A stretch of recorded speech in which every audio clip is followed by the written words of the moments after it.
पुलवामा में शहीद हुए, उन सभी जवानों को सत सत नमन करते हुए क्रांतिकारी सलाम करती हूँ फेरी भर्ती के उन युवाओं को जिन्होंने ये सोचा कि उन युवाओं उन जवानों के विचारों से रूबरू मेरे गाँव को होना चाहिए और याद दिलाना चाहिए कि वतन से मोहब्बत में इस कदर निभा गए, मोहब्बत के दिन अपनी जान इस देश पर लुटा गई, मोहब्बत के दिन अपनी जान इस देश पर लुटा गई। नरेंद्र सेठी जी जिनका बहुत मान सम्मान पूरा गांव करता है, गांव भी नहीं करता, आसपास के गांव भी करते हैं। और खेड़ी भर्ती से प्रथम बार जब मैं जुड़ी थी तो आदरणीय नरेंद्र सेठी मैडम मधु उनका पूरा परिवार उनकी सोच को सलाम करती हूँ। शिक्षा की जो अलग आपके गांव में जगाए रखी है उसको सलाम करती हूँ। बेहद अच्छे तरीके से कार्यक्रम को संचालित कर रहे प्रदीप जी, बहुत सारे कार्यक्रमों में हमारा पहले से मिलना हुआ है, धन्यवाद करती हूँ। रजत चोपड़ा है और जब मेरे घर में गए कि खेड़ी भर्ती में प्रोग्राम है और आपको पहुंचना है तो मैंने इनको सिर्फ एक ही जवाब दिया था कि यदि आप फोन भी कर देते तो खेड़ी भर्ती गाँव के लिए मैं तो भी आती।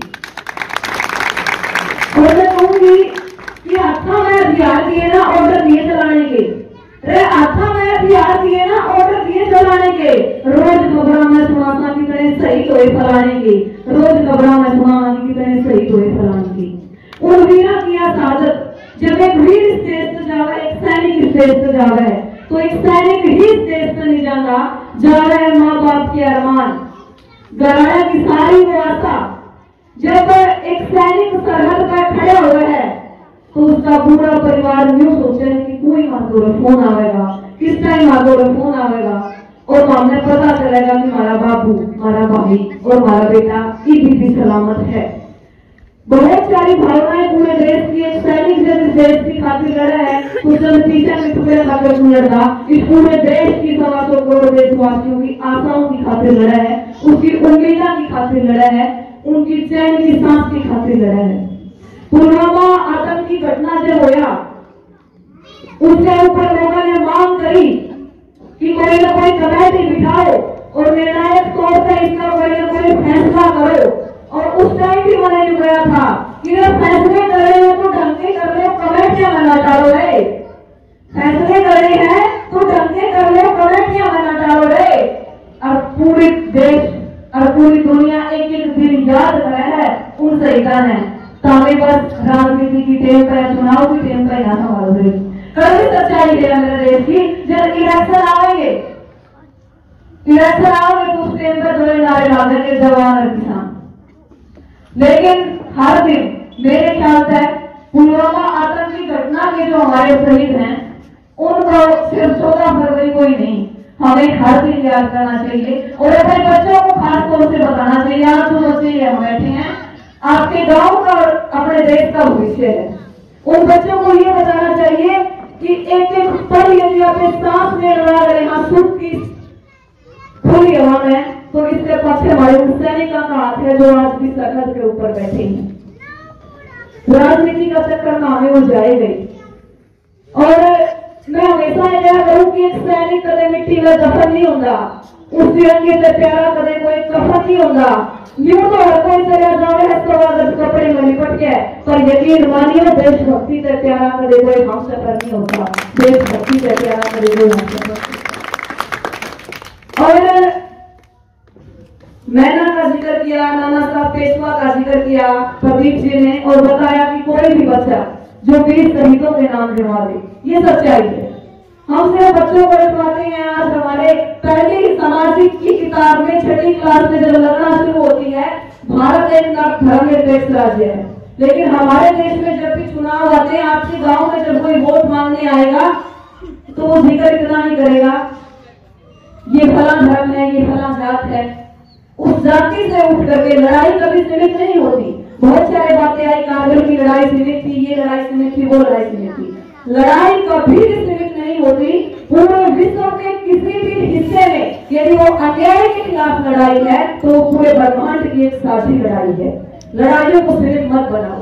कारगिल की लड़ाई कोई सीमित लड़ाई नहीं थी, किसी क्षेत्र विशेष की वो लड़ाई नहीं थी, वो उन शहीदों की लड़ाई थी, वो वीरों ने वो लड़ाई लड़ी थी, हमारे लिए लड़ी थी, उस क्षेत्र के लिए लड़ी थी। लेकिन शहीद जब लड़ता है तो क्षेत्र विशेष के लिए नहीं लड़ता, जब शहादत देता है तो क्षेत्र विशेष के लिए शहादत नहीं देता, वो देश के लिए शहादत देता है।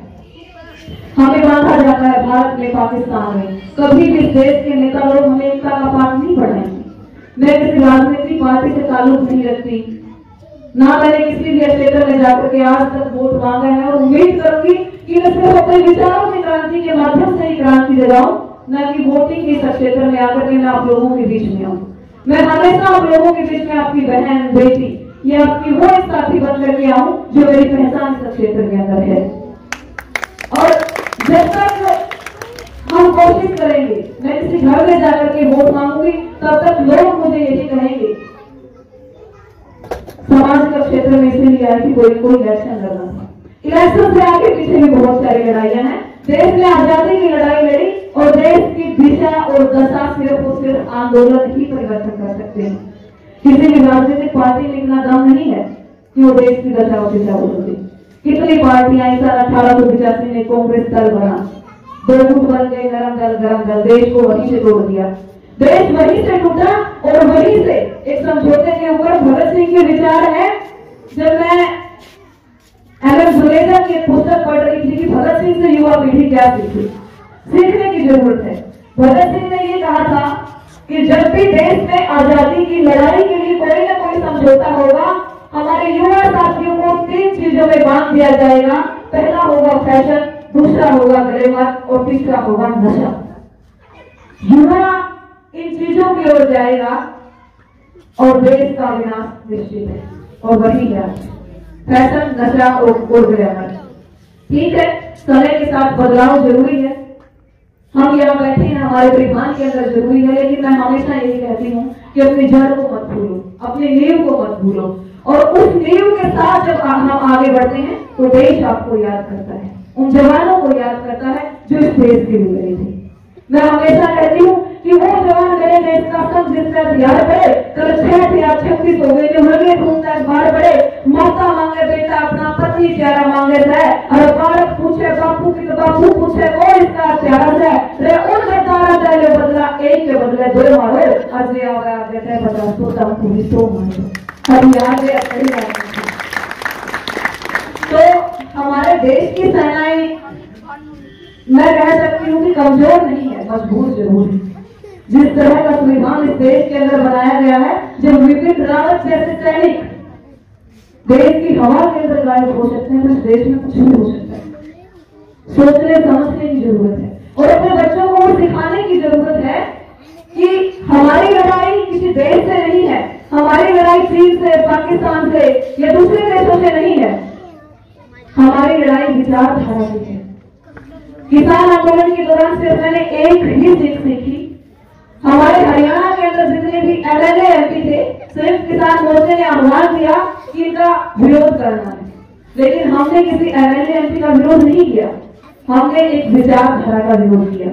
वो विचारधारा जो आज देश की गद्दी के ऊपर बैठी है और जो देश के किसानों के ऊपर अन्याय कर रही है, जिस दिन इन लोगों की विचारधाराएं बदल जाएगी, जिस दिन ये लोग ये कह देंगे कि हाँ किसान सही है, किसानों के ऊपर अत्याचार हो रहा है, देश के लोगों के ऊपर अत्याचार हो रहा है, उस दिन हम इन विधायकों को भी अपना लेंगे। वही हुआ। हमारी लड़ाई एमएलए के साथ तब तक थी जब तक वो हमारे हक में नहीं थे। आज वो हमारे हक में है तो हम भी उनके साथ हैं।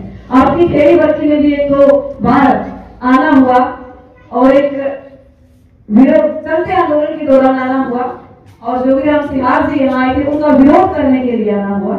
लेकिन मैंने कभी भी ये नहीं कहा कि खेड़ी बल्कि गांव के सारे लोग जोगीराम के साथ हैं। मैंने सिर्फ इतना कहा था खेड़ी बल्कि गांव में हम उस विचारधारा को नहीं चाहते जिन्होंने ये कहा था कि मैं एमपी या मैं एमएलए देश बरवाला हल्के के किसानों ने नहीं बनाया, सिर्फ और सिर्फ बरवाला के लोगों ने बनाया। और मैं मानती हूँ कि एक एक घर का एक एक बच्चा उस किसानी विचारधारा को लेकर के चल रहा है और आगे भी चलेगा, क्योंकि पेट भरने के लिए हमें अन्न चाहिए। तो मैं सिर्फ यही कहना चाहती हूँ, हमें व्यक्ति विशेष से नहीं लड़ना। मैं गलत हूँ, सुभाष जी गलत है, फला गलत है, फला गलत है। हमें गलत विचारधारा से लड़ना है, हमें अन्याय के खिलाफ लड़ना है।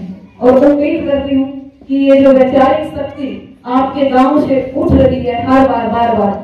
लगभग 6-7 सालों से करीब मैं इस गांव में आ रही हूँ और देख रही हूँ, चाहे भगत सिंह को याद करना हो, चाहे चंद्रशेखर आजाद को याद करना हो, चाहे कोई भी स्कूल का एनुअल फंक्शन रहा हो या फिर वैसे भी किसी भी कार्यक्रम में आना हुआ हो, इस गांव में युवाओं के विचारों को खासतौर से पूरी युवा टीम को खासतौर से धन्यवाद देती हूँ, जिस तरीके की अलग वो समय पर जगाते हैं और इन बच्चों को याद करवाती हैं कि ऐसे थे मेरे देश के वो भी, जिनकी वजह से आज हम खुली हवा में सांस ले रहे हैं।